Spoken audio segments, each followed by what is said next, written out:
Sorry about that. We had a principal interruption. We're going to continue right now with our lesson. We were talking about how he had an issue with finishing his bar graph. And so, like I said, you had come over and you had read him the directions from yesterday, which was real helpful. But I think what I would have modified is going through the entire lesson from yesterday so that he has a full, review, and he knows how to translate it over into the next lesson, which was kind of adding on. It was scaffolding, to the next level of bar graphs. So he had a bar graph right here, and it was a really nice picture of the shovel and the pail and the ball, and he answered questions yesterday. So if you would have gone over the questions with him, one of them says, how much does each symbol represent in the graph? And he answered 4, which is correct. But on this one, it says, I can draw a picture graph and bar graph and solve different problems using the data in the graphs. And the each symbol is supposed to represent 2. And so he didn't translate that over into this one. So I would have just reiterated the fact that, hey, look, yesterday we did 4 for each picture, and today you're going to do 2. And so that might have helped him get it correct. Yeah. In retrospect, I probably should have gone through and scaled it with him. Yes, that would have been great if you had scaled it already with him to let him see it, right, verbalize it, and then do it. Because he read it well, but he didn't reproduce it very well. Yeah, great. Okay, well, do you have any questions for me? Anything about the lesson that I've given you, any modifications that you want me to embellish on? Oh, no, I'm definitely just going to take your ideas and really, especially with vocabulary and making sure that he can see them and have access to them. And that'll be an easy fix. And then I have some forms of the sentence frames that you can just plug in on the computer, and I can just email them to you. That way you have those. Those would be great. And you can just fill in every time so you don't have to write them out. So the last thing that I wanted to do was go over the Can Do descriptors from WIDA and just kind of talk about those and how they correlate with your lesson plan. And so right now, like I said, he is at a level 1, which is entering. And so for 3rd grade, the only thing that we're expecting out of him is to be able to listen. And so that is the level 1 entering listening cognitive function. And so he's just to follow simple oral commands to design an area map using manipulatives. And so you have your manipulatives, you've been giving him his oral instruction, and he's been listening very well. So I think that he's definitely meeting those expectations.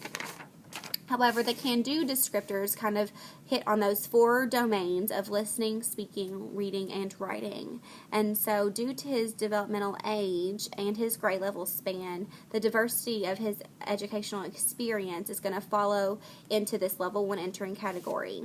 And so we need him to be able to point to stated pictures, words, and phrases, which will help when you have those vocabulary words up. Because if he can't verbalize what he wants to say, then he can point to it and say, oh, look, this is what you're talking about right here. And that might help him, make the connection.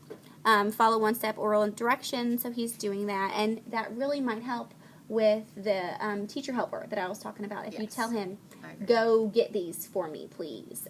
Go do this. So giving him those small instructions that aren't really actual learning content, but he's picking up those vocabulary words, and that will help with him. Name objects, people, and pictures. Have you thought of labeling your room? I have a few labels, the board and the trash can and those types of things. I should probably extend the variety. What I have even done in my own classroom is I try to label like my drawers and my cabinets and like my main areas. Like the supplies. Right, the supplies. Yeah. So like I have it's a marker drawer, so I just put a label on that says markers, and it really helps me because instead of me having to go and dig and find where all my extra supplies are, I'm like, hey, the first drawer says markers. Will you go get me a marker, please? In case I need any extra. So that's really helped in my own classroom. I think it would help in yours as well. Answer the who, what, when, where, which questions when speaking. I don't know if that really applied to this lesson in particular, but you could go back. I think that there were some word problems associated with these, maybe, that I saw in the previous and a pages. Few of them are which toy is the most. Right, yeah. So you're definitely doing that. And maybe if he's finished early or if you ever do get some extra time, I think a modification that I would suggest would be to go through and just highlight those words. So kind of just going back and finding them so that he can see them again and, make all of the whiches yellow and all of the hows red, just so he's going back and associating those again after he's read them once, and just giving him some extra work to do. He should also be able to identify concepts about print and text features, and that goes along with your vocabulary words. I noticed that one of them was bar graph, and so he knows that this picture is associated with the word, and then he can tell you that after the fact. And instead of giving him an exit slip, like a written form, I was thinking that maybe you could modify those to just have him orally give you some answers. So, which is the bar graph? How many children like to play with shovels? Can you point me to the number that represents 24? Just kind of making it more verbal for him. More demonstration. Yes. I'm sorry. No, it's okay. So those would be his speaking can-do descriptors. He also needs to, those would be his reading descriptors. And then finally, writing, labeling the objects and pictures. So a game that I like to play is Label Miss Sturgeon.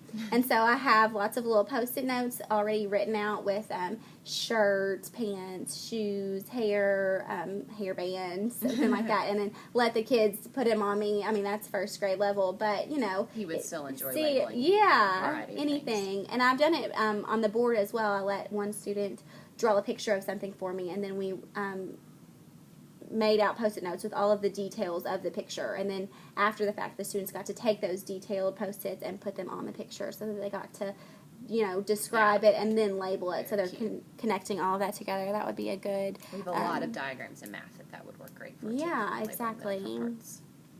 And I've even seen outside that you all had already done an apple tasting graph, and that was really good too. I think that kind of connects everything together and helps him to respond with the words and symbols and phrases that you're doing as a class. And the apple activity was actually just a normal situation, something that he can apply to real world, which is really great.